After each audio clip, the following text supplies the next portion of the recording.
introduce yourself to the world of coffee? Well, I'm here in the lovely city of Vienna with Junior Vargas. He kind of surprised me with an impromptu pop-up interview. And we're at a bar, an espresso bar called Good Coffee Society. Having some of their nice coffee. It's a fairly new business, I understand. We had a lovely Yemen coffee that I just adored. But yeah, I met you last night, Junior, and we had dinner at a pizza place, and we were talking coffee and other things. And here I am today again with you. Cool. So you're the first generation of Mikava coffee. Yeah, I had a coffee business in the United States. I started out as a barista. I started roasting later. We opened up a retail espresso bar. That grew into a drive-thru espresso, and then I visited Colombia later, came back another time, and decided to make a decision that changed my life actually, sell my business and move down to Colombia. My friends thought I was a little crazy, had a death wish, or a drug addiction. But I got the permission of my two children at the time to move here, to move to Colombia, and it changed their lives too. Cool. So you were a barista, you were a roaster, Yeah. and now you are a producer. Yes, I didn't go originally to Colombia to produce coffee, but I ended up back in my love of coffee, and I thought producing coffee would complete the full circle. Amazing. And how long have you been producing coffee? We started our farm, my son and I, in 2013. 2013. Yes, That's 11 years. right. So in 11 years, you managed to put your coffee on the world stage. Yes. We originally only wanted to have one farm, but we had excess coffee left over. We sold a couple older cars to purchase the second finca in Santuario. And we grow a number of varieties, mostly geisha. And we also produce Red Bourbon, Sudan Rumé, and a couple of Ethiopian land races. But in 2019, we won the Colombian Cup of Excellence with a geisha natural processed. First time a natural had won in the Colombian competition. I think it's been going on now for 25 years. And highest scoring coffee, we still hold that honor, almost 93 points. First time a natural won, first time Risaralda won, and the first time Gringo won. So we surprised a number of people. Cool. So what would you say is the key factor that makes your coffee different? Like, what's the thing you're doing different at your farm? We process our farm con mucho cariño. Con mucho cariño, yeah? A lot of With much love. love, yeah? We're a little bit fanatical on certain processes. We dry our coffee with a little bit of sun to begin with, and then it goes to shade cloth in like a greenhouse, and we finish it off in a mechanical dryer for a day or two. We use African raised beds, slow drying process, innovative fermentation techniques. We're big fans of carbonic maceration. All our coffees are carbonic maceration. So if you would have to attribute to one of the three main stages the success of your coffee, that will be origin, like terroir, that will be variety, like a genetic, or that will be processing, like after harvest? I think all three play an important role. You could even expand that out to roaster. barista, even and then on the opposite spectrum, the person who's actually picking the coffee, how much care they take in selecting the right beans and then all the steps behind that. Amazing.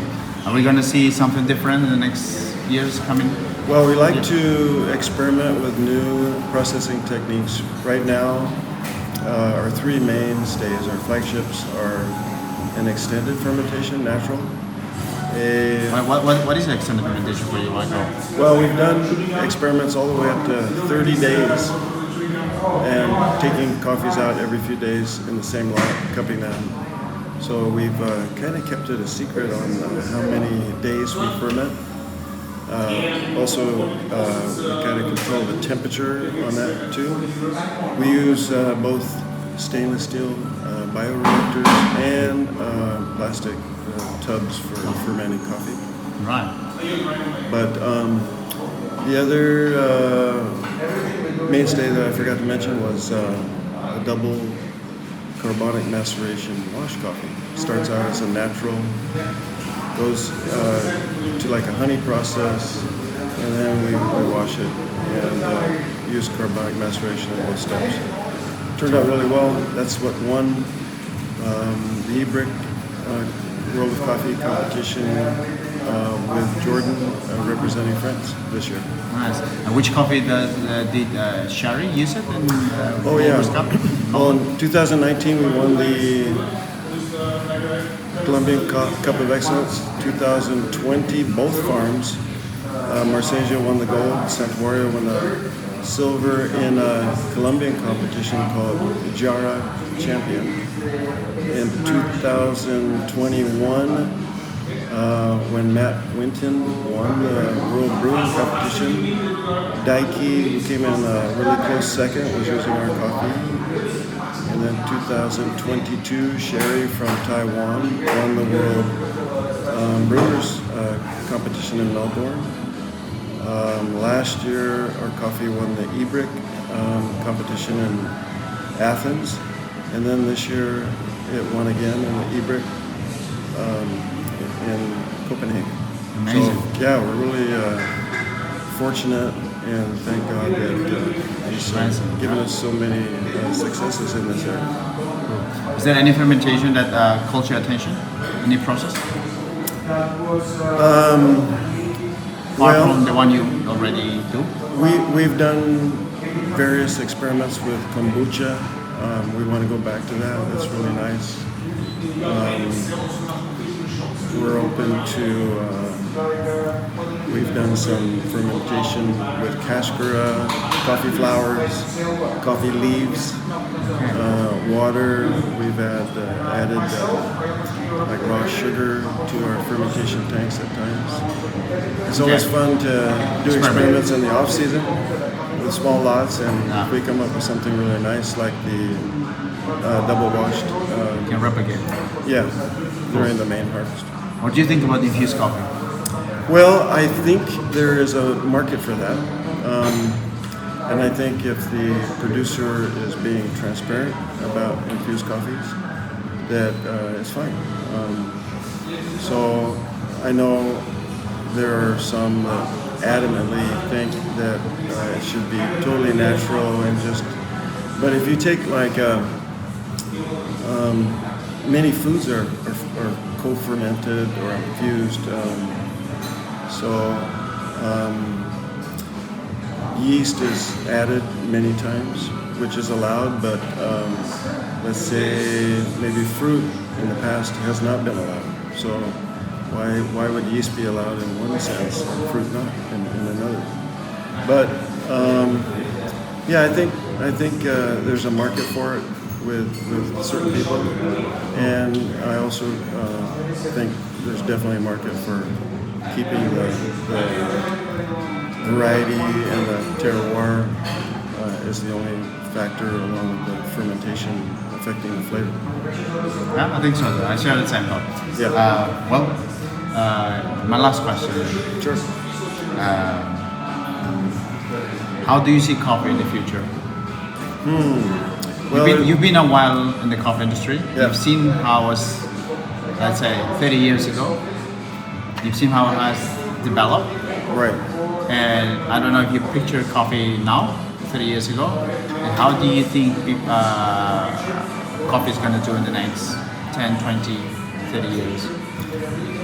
Well, when I used to roast, I had no computer, no digital profiling. It was all handwritten notes and go by memory and flying by the seat of your pants, so to speak, or experience. But there's definitely a continuing movement for more technical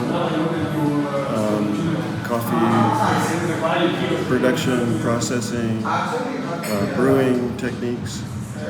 The thing that does concern me is losing some valuable varieties of trees because of man's encroachment or possibly